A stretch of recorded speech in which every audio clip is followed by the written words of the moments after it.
الحمد لله رب العالمين والصلاة والسلام على أشرف الأنبياء والمرسلين وعلى آله وأصحابه وذرياته وأهل بيته وعلماء أهل سنته وأولياء ملته أجمعين. أما بعد، فأعوذ بالله من الشيطان الرجيم. بسم الله الرحمن الرحيم. قال الله تبارك وتعالى في كتابه المجيد وفرقانه الحميد: فاستبقوا الخيرات. صدق الله العظيم وصدق رسوله النبي الكريم الأمين. إن الله وملائكته يصلون على النبي يا أيها الذين آمنوا صلوا عليه وسلموا تسليما. اللهم صل على سيدنا ونبينا وكريمنا وحبيبنا ومحبوبنا ومأوانا وملجانا محمد وبارك وسلم عليه. الصلاة والسلام عليك يا سيدي يا رسول الله. الصلاة والسلام عليك يا سيدي يا حبيب الله. الصلاة والسلام عليك يا سيدي يا إمام المتقين، وعلى آلك وأصحابك يا سيدي يا محبوب رب العالمين. رب العزال خالق کائنات، رب ذوالجلال، رب المشرقین و رب المغربین، زمونږ استاسو په دغې مبارکې میاشتې په اختتام او د بلې د عظمتونو نه ډکې میاشتې په ابتدا کې په دغې مبارک ساعت کې د حاضري لیدل اوریدل ویل په خپل عظیم بارگاہ کې قبول و منظور فرمائی. او رب العزال خالق کائنات د دغې بابرکته میاشتو فیوزات او برکات او تجلیات زمونږ استاسو په دواړو جهانونو کې نصیب فرمائی. مختصراً عرض کول غواړم د حضور سیدنا غوث سمدانی شاہباز لامکانی حضور عبدالقادر جیلانی رضی اللہ تعالی عنہ په دغه قول سره چې هغه مبارک فرمایل چې د الله بندگانو د شعبان په میاشت کې به فرمایل چې بندگانو د انسان باندې درې حالتونه وي. یو حالت تیر شي، یو حالت موجود وي، او بل حالت د انسان راتلونکی وي. فرمایي چې کم تیر شي یا بیا راځي نه او در روان پته نه لګي، نو پکار دا دی چې د موجوده حال نه دی فیده اوچته کی. فرمایي چې رجب میاش خو تیره شوه، هغه بیا واپس راځي نه. رمضان میاش راتلونکې ده، د هغې چاته پته نه لګي چې د چا په نصیبه به وي او که نه. نو فرمایي چې اغتنم بالطاعت. نو اے د الله بندگانو بیا په شعبان میاش کې د رب ذوالجلال خالق کائنات طاعت و عبادت ځان د پاره مال غنیمت وګڼئ. تیره په تیره ده، د راتلونکې پته نه لګي، او چې کومه موجوده ده نو بیا دا ځان د پاره مال غنیمت وګڼئ. مونږ باندې هم دا کیفیت دی. نن د رجب المرجب اخیری ورځ ده، تیره بیا راځي نه، او ډیرو خلکو د رمضان کریم د پاره ډېر ارادې ساتلې وي، خو د چا نصیبه شي او د چا نصیبه نشي. فی الحال چې مونږ کم ژوند تیرو ساګانو وخت مونږ ته میلاو دی،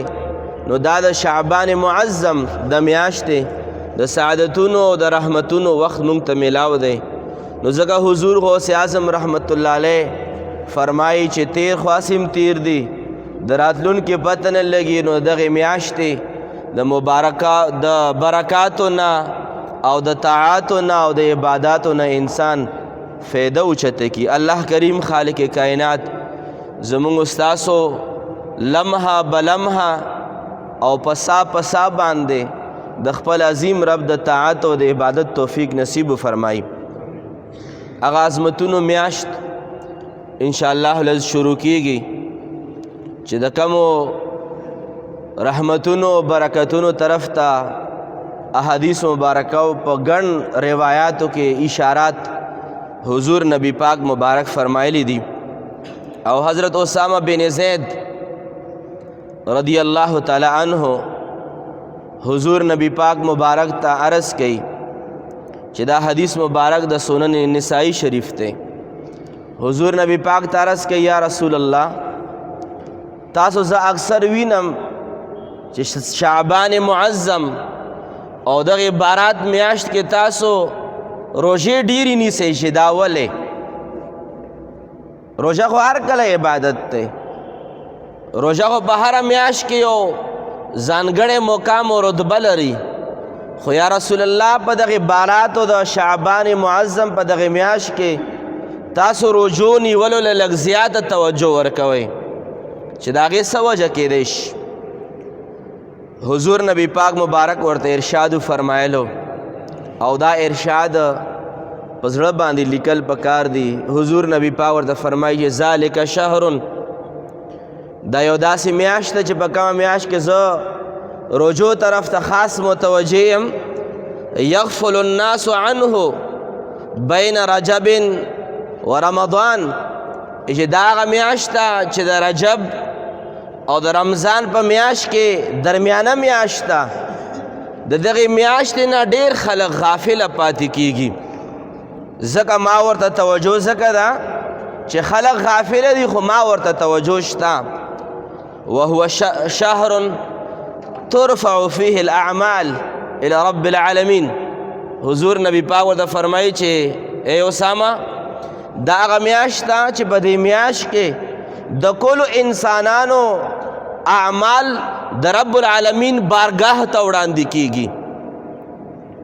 ټولو انسانانو اعمال خالق کائنات په حضور کې وړاندې کیږي. الله کریم هر څه ویني ګوري، بلکې انسان لا څه کړي هم نه وي، الله پاک ته علم شته، خو لیکن یو دستور دی، یو قانون دی د قدرت د بندگانو اعمال خالق کائنات په علی جناب کې وړاندې کولی شي. حضور نبی پاک فرمایي خلق خو دې میاشتې نه غافلې دغې شوې د بارات د میاشتې نه او د دغې شعبان معظم د میاشتې نه، خو نبی پاک فرمایي چې خلق خو غافله دي، خو دا خبره د خلق یاد ساتي چې په دې میاشت کې د بندگانو اعمال جناب الهی ته وړاندې کولی شي. او نبی پاک مبارک فرمایي چې فاحب ان یرفع عملی وانا صائم، او زه دا ډېره خوښوم چې کله د ما اعمال خالق کائنات بارگاہ ته وړاندې کیږي، په داسې حال کې زه خوشحاله یم چې د ما اعمال په داسې حال کې وړاندې شي چې زه روژه دار وم په خوله باندې او د ما اعمال په بارگاہ الهی کې وړاندې شي.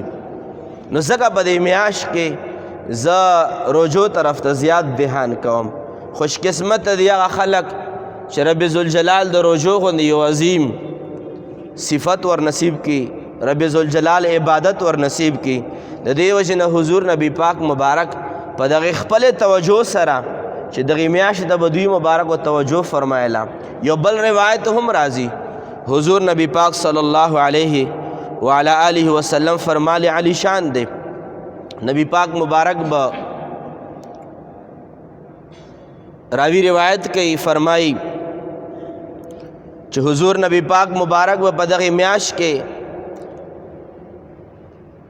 دومره زیاتې روژې ونیولې چې مونږ به دا ګمان کولو چې نبی پاک مبارک به چرته کوجکۍ نه، او څه داسې شعبان میاشتې به هم راغلې په ژوند کې چې نبی پاک مبارک به پکې هډو روژه نیوله نه. مونږ به دا ګمان کو چې گویا نبی پاک مبارک دې کال په شعبان کې هډو روژې نیسي نه.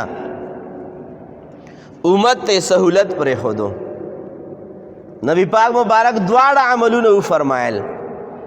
سکالو په شعبان کې د بعضې کلونو په شعبان کې نبی پاک مبارک به توادر سره روجې نیولې بعضې کالونو په شعبان میاشت کې نبی پاک مبارک به په تواتر سره کوجکوله روجې به نه نیوې امت ته یې اساني پرېښوده چې اختیار د زما امتیانو ته خو لیکن بهرحال بیا هم حضور نبی پاک مبارک په خپل توجه سره او عملی کردار سره او په روجو نیولو سره به حضور نبی پاک مبارک خپل امت ته اهمیت او د هغې فضیلت آگاهی ورته فرمایي چې دغې میاشت کې اطاعاتو ته عباداتو ته توجه کړل پکار دي اگر چې محدثین د دغې احادیثو مبارکو په تحت ډېرې علمي خبرې هم لیکي خو لیکن وخت اختصار د وجې نه حضور نبی پاک صلی الله علیه وعلی آله وسلم مبارک نے حضرت انس رضی اللہ تعالی عنہ روایت کی امام بیہقی شعب الایمان کی حدیث مبارک لکھی حضور نبی پاک مبارک فرمائی شعبان و شہری شعبان زما میاشتا شعبان زما میاشتا امام بیہقی حدیث مبارک نقل کی فرمائی چې من عظم شهر شعبان چا چې د ما میاشتې عزت وکړو فقد عظم امری د زما د حکم او زما د احکاماتو عزت وکړو ومن عظم امری او بیا چې د چا ما د احکامو او د احکاماتو د اوامرو عزت او احترام وکړو كنت له فرطا وزخرا یوم القیامه نبی پاک فرمایي د ما د احکاماتو د امر چې څوک عزت او تعظیم کوي روز محشر باندې د قیامت ټولو نیمګړو انتظام به ولې زه فرمایم فرط علما لیکي چې فرط معنا څه ده کله چې یو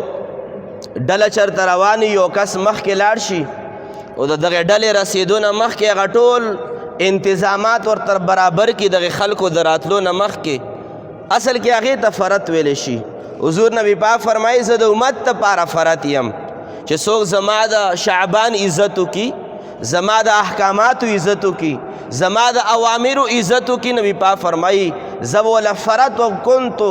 فرطا له یوم القیامه وزخرا یوم القیامه نبی پاک فرمایي زه به د بلایانو د نیکیانو د خیرخوایانو د عظمتونو د برکتونو ذخیراندوزي به م وله کومه او مخکې چې څومره انتظامات زما امتیانو ته پاتې نبی پاک فرمایي هغه ټولو انتظامات به م وله زه کومه خو شرط به دا وي چې زما امتیان زما د احکاماتو زما د اوامرو زما د دین اسلام او د شعبان معظم څوک عزت او احترام وکړي دغه انسانانو امتیانو دپاره حضور نبی پاک مبارک د دغې عظمت پیغام ورکړی دی د دې د وجې نه علما لیکي اگر چې دې حدیث مبارک کې بعضې محدثینو په سند باندې خبرې کړي دي خو په فضایلو کې بعضې روایات معتبر وي علما لیکي چې حضور نبی پاک مبارک دغې بارات او شعبان معظم میاشتې ته خپله میاشت ویل دا زما میاشت ده په دې کې نسبت دپاره د شرافت ته علما لیکي چې نبی پاک مبارک ته د دغې میاشت نبی پاک مبارک ته منسوب شوې ده نو بیا اعمالو کې هم درود پاک اهتمام پکې ډېر پکار دی ځکه چې درود پاک هم صلات سلام دی په بارگاہ او په جناب علی رسول الله صلی الله علیه وعلی آله وسلم کې نو دې وجه نه په دغې میاشت کې درود شریف اهتمام ډېر پکار دی علماو لیکلي دي او د درود شریف په حق له باندې کچرې انسان په ګنټو ګنټو باندې بیان او تقریرو کې هغه کمه ده خو دومره خبره دغې ضمن کې عرض کول غواړم امام غزالی رحمت الله علیه په مکاشفة القلوب کې لیکي یو صاحبو هغه بخ بیدار شو او حضور نبی پاک مبارک دیدار په خوب کې نصیب شو الله کریم دې سره د ادب نه مونږ هم بار بار نصیب فرمایي نبی پاک مبارک خوب کې ویني چې مخ مبارک خوب لیدونکي نه اړولی دی. عرض ورته کوي یا رسول الله ټول وایي صلی الله علیه وعلی آله وصحبه وسلم تاسو مانه ناراضه یې که ولې راته نه ګورئ؟ نبی پاک مبارک ورته فرمایي چې ته څوک یې زه خو تا نه پیژنم. عرض ورته کوي خوب لیدونکی یا رسول الله مونږ خو علماو نه اورېدلی دي چې تاسو خپل امتیان دومره زیات پیژنئ مور و پلارم بچي دومره نه پیژني لکه نبی پاک مبارک خپل امتیان پیژني. نو تاسو ما څنګه نه پیژنئ؟ زه خو ستاسو امتی یم. حضور نبی پاک مبارک ورته ارشاد فرمایلو زه امتیان زما ټول دي خو هغه انسان او هغه امتی ډېر ښه پیژنم چې څوک ما باندې درود شریف وایي. ورته فرمایي زه تا نه خفه نه یم پیژنم دی نه او پیژنم دی ځکه نه چې ته ما باندې درود شریف نه وایې. د تا ځکه نه پیژنم ته ما باندې درود پاک نه وایې. او نبی پاک مبارک ورته ارشاد فرمایي چې ما باندې کم یو امتی څومره مقدار باندې درود وایي د درود په مقدار باندې هم دومره زه هغه امتی بیا پیژنم هم. څوک لږ درود شریف وایي نبی پاک په حضور کې د هغه معرفت هم کم وي. څوک زیات وایي هغه زیات معرفت لري. او چې څوک ټوله ورځ او شپه کې خپل ځان دپاره وظیفه جوړه کړې وي صلات سلام دی په کور کې وایي جوابونه د ګنبد خضرا شریف نه د وعلیکم سلام ورته ملاویږي. هغه یو ځان له مرتبه ده. ورته ارشاد فرمایي چې ته ما باندې درود نه وایې ځکه نه پیژنم او ما باندې څوک په کم مقدار باندې درود پاک وایي په همغه مقدار باندې زه هغه امتیان بیا پیژنم. دا صاحب فرمایي امام غزالی سے فرمایي دا صاحب راوچت شو د خوب نه او چې څنګه راویښ شو ځان سره یو اقرار وکړو یو وعده یې ځان سره وکړه چې زه به ډیلی روزانه 100 بار درود شریف وایم. دغه حضرت ډیلی بیس باندې 100 بار درود شریف وایي څه وخت تیر شو بخت یو ځلې بیا بیدار شو شپې چې څنګه سترګې خوب کې ورالې حضور نبی پاک مبارک دیدار بیا نصیب شو. نبی پاک مبارک ورته مخامخ ګوري. نبی پاک مبارک ورته فرمایي چې صاحبه چې درود شریف تا شروع کو اوس تا پیژنم او تا دپاره خوشخبري ده صاحبه چې ورځ د قیامت باندې به دغه درود شریف په خاطر باندې زه به ستا شفاعت کوم. د دې د وجې نه هر وخت درود پاک پکار دی خو لیکن علما لیکي چې شعبان و شهري په نسبت سره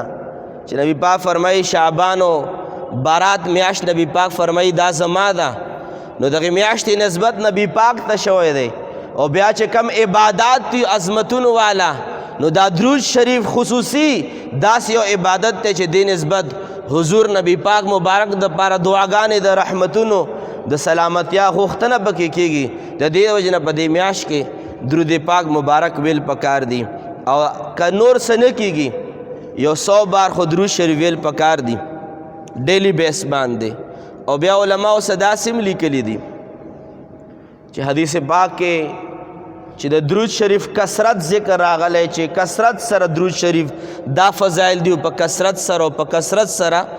کثیر درود شریف څومره دی یعنی چې ډیر درود شریف ورته ویلی شي او کم و کثرت راغلی په حدیث مبارکو کې چې څوک ډیر درود شریف وایي نبی پاک فرمایي دی ما سره په جنت کې ګاونډي وي. دا ډیر درود شریف څومره دی؟ علماو مختلف قسمه تعداد لیکلی خو یو آسان تعداد چې بعض علماو لیکلی چې څوک روزانه 313 بار درود شریف وایي دا په کثرت سره درود شریف وایي دا کثیر درود شریف دی. او کثیر چې څوک درود شریف وایي د هغه مقام دا دی چې جنت به ورته نصیب کېږي او د نبی پاک مبارک ګاونډیتوب به ورته نصیب کېږي چې به جنت کې راوځي او تاویږي را تاویږي وی جنت او دیدار د نبی پاک ملاویږي. د دې نه خوبصورت د جنت چرته دی د دې نه عظمتونو والا ګاونډیتوب چرته دی. الله کریم دې موږ ستاسو نصیب فرمایي. او دې وجې نه علماو صوفیه کرامو دا هم لیکلي دي چې کچرې څه کسان دي هغه د چا پیر صاحب سره لاسنیوه او بیعت نه دی کړی چا لاسنیوه مثلا نه دا کړی او د چا پیر صاحب ژوند کې چا پیر صاحب لاسنیونه دا کړو پیر صاحب یې نشته دی او دی په ژوند کې درود شریف وایي نو دا درود شریف د دپاره به حیثیت د پیر صاحب حیثیت لري دا انسان کلم نشي ګمراه کېدی ځکه چې پیر صاحب چې کم کارکردګي ادا کوي د خپلو مریدانو دپاره دغه درود شریف ما کارکردګي د انسان په ظاهر و باطن کې ادا کولی شي نو غرض مه دا حاضرینو چې حضور نبی پاک مبارک دغې میاشتې ته ډېر د عظمتونو او د لوړ شان مقام باره کې نبی پاک مبارک فرامین موجود دي او د دې د وجې نه اخر کې عرض کول غواړم حضور نبی پاک مبارک د دغې میاشتې په حوالې سره د روژو تاکید فرمایلی دی او بیا نبی پاک مبارک لکه څنګه ما عرض وکړو چې دغې میاشتې تعظیم چا وکړو دغې میاشتې ته هم ویلی شي شعبان معظم هغه میاشت چې د هغې عزت کړی شوی دی عزتداره میاشت او عزت یې په دوو طریقو باندې کیږي عزت یې په دوو طریقو باندې کیږي د دغې بابرکته میاشتې یو عزت دا دی چې نیک اعمال پکې وکړه او دویم نمبر عزت یې دا دی چې دغې میاشت کې د ګناهونو نه ځان وساته میاشت کې نیک اعمال کول او د ګناهونو نه ځان ساتل دا دغې میاشتې تعظیم دی د هر شا تعظیم ځان له حیثیت و شان لري پلار حیثیت و شان دا چې راشي ته ورته ودرېږه استاد حیثیت دا دی چې ته ادب و احترام باندې خبرې کوه غرض دا چې د هر چا یو ځان له تعظیم و عزت وي خو دغې میاشتې عزت دا دی چې انسان په دغې میاشت کې د ګناهونو نه اجتناب وکړي او په دغې میاشت کې نوافلو ته چې هر قسمه نفلي عبادات دی هغې ته توجه ورکړي او که چېرې مونږ خپلې خبرې په دې جملو باندې ختمې کړو چې امام حضور غوث اعظم رضی الله تعالی عنه ته چې کوم کتاب منصوب دی غنیت الطالبین هغې کې لیکي چې دا شعبان لفظ شعبان دا دغې میاشتې په عظمت باندې دلیل دی علما لیکي چې شین عین با الف اور نون شعبان شین نه مراد په شعبان کې د شین نه مراد شرف دی دغې میاشتې کې چې هم عبادتو کو خدای پاک بولا شرف او بلندی ور نصیب کوي او فرمایي چې شین عین نه مراد علو دی چې دغې میاشتې له چا د عبادت تاج ور په سر کو خدای پاک به دغه انسان په دواړه جهانو کو بلندی ور نصیب کی او با نه مراد علما لیکي چې د با نه مراد بر دی په دغه میاشت کې بر او نیکۍ ته توجه ورکول پکار دی او شعبان الف دا پیغام ورکوي چې الف نه مراد الفت دی په دغې میاشت کې مینه محبت خور کوي په دغې میاشت سره مینه محبت وکوي کم کارونه چې خداوند قدوس ته بنده نږدې کوي هغې څیزونو سره الفت او محبت پکار دی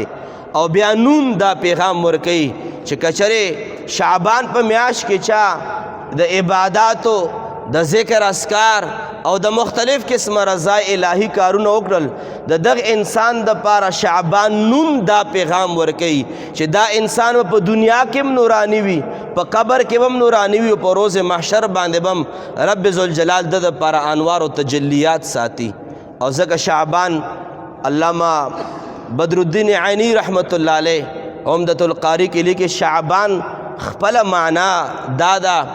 رايوځای کېدو ته راجمع کېدو ته او فرمایي چې دغې میاشت د شعبان ځکه ویلی شي چې په دغې میاشت کې خیر کثیر راجمع کیږي په لږو لږو اعمالو باندې ډېر خیر ملاویږي په لږو لږو نیکیانو باندې خیر کثیر ملاویږي فرمایي چې لکه څنګه په رمضان کې خیر کثیر راجمع کیږي او شعبان راجمع کېدو ته ویلی شي یوځای کېدو ته ویلی شي په دغې میاشت کې هم خیر کثیر راجمع کیږي د لږو لږو عباداتو په مقابله کې رب ذوالجلال ډېر نیکیانې ورکوي څومره خبرې مو شي کمه ده انشاءالله العزیز کېدی شي سبا زمونږ د شعبان المعظم اولنۍ ورځ وي دا عظیمه میاشت ده پکار دا چې په دې کې مونږ د خپل رب د رضا کېدو دپاره مونږ نه څومره هم کېدی شي انسان خپل نیک اعمالو کې انسان نیک اعمالو ته متوجه شي او د ګناهونو نه اجتناب وکړي الله کریم خالق کائنات زمونږ ستاسو د شعبان میاشت په طاعاتو باندې تیره کړلی کی الله کریم د سیئاتو د معصیاتو نه الله کریم زمونږ او ستاسو اجتناب نصیب فرمایي. وآخر دعوانا ان الحمد لله رب العالمین. امین. الحمد لله رب العالمین والصلاة والسلام على اشرف الانبیاء والمرسلین وعلى آله واصحابه وذریاته واهل بیته اجمعین. رب کریمه یو مبارک میاشت ختمیږي او بل مبارک میاشت رانوي کیږي. په دغه مینز کې رب کریمه موږ ستا په جناب کې خالی لاسونه اوچت کړي. رب کریمه زمونږ د خالی لاسونه د ډېر خیرونو د برکتونو نه ډکو فرمایي. رب کریمه موږ ظاهري باطني خوشحالیان او برکتونه نصیب فرمایي. رب کریمه مونږ ګناهونه معاف فرمایي. رب کریمه صغائر کبائر ګناهونه اجتناب نصیب فرمایي. رب کریمه حاضر جمع کې او د مونږ استاسو نه چا دعاګانې غوښتې دي الله کریم سو بیماران دي صحت ولا ورکې، سو قرضداري قرضونو نه اخلاص کې، د چا قرضونه بند دي قرضونه را خلاص کې، سو رنزوري لري بیماری لري صحت کامله عاجله ورنه نصیب کې. رب کریمه څوک بې کور دي کورونه ولا ورکې، څوک بې اولاد دي صالح اولاد ولا ورکې، د چا کورونه نه دي آباد الله کریم د په صالحو بیبیانو باندې کورونه آباد فرمایي، د چا کورونه په واده او په نکاح باندې آبادي الله کریم دې په اتفاق او اتحاد باندې آباد وساتي. رب کریم اختلافات ختم فرمایي، د کورونو بې اتفاقیان ختم فرمایي. رب کریم موږ ظاهر او باطن خوشحالي او برکتونه نصیب فرمایي. زموږ په دغه جمع کې په هر جمعه باندې به زموږ یو مقتدی او هغه به حاضرېدو او ډېر مخلص او عاجز بنده و په تېره ورځ باندې دغه دنیا نه پرده وشوه. دعا ورته و چې رب کریمه سره زمونږ د حقدارانو د هغوی بخښنه نصیب فرمایي. رب کریمه قبر د جنت ته باغیچه نصیب فرمایي. رب کریمه زمونږ مشایخ وفات شوي، زمونږ اساتذه کرام وفات شوي، سره زمونږ د والدې صاحب د ستاسو څوک والدین وفات شوي، خویندرونه د چا وفات شوي، الله کریم د ټولو درجات عالیه نصیب فرمایي. قبرونو کې انوار او برکات نازل فرمایي. رب کریم زمونږ دغه دعا هم قبول کړي. رب کریم تیرې شوې دعاګانې هم قبول کړي او رب کریم دا دعا زمونږ خاص قبول کړي. د خپل حبیب کبریا په توفیل باندې رب کریم موږ نه داسې راضي شي چې بیا ناراضه نشي. رب کریم موږ د ایمان زوال نه وساتي، د اعمال صالحه او زیان نه وساتي. وصلی الله تعالی علی خیر خلقه سیدنا محمد و آله و اصحابه اجمعین برحمتک یا ارحم الراحمین.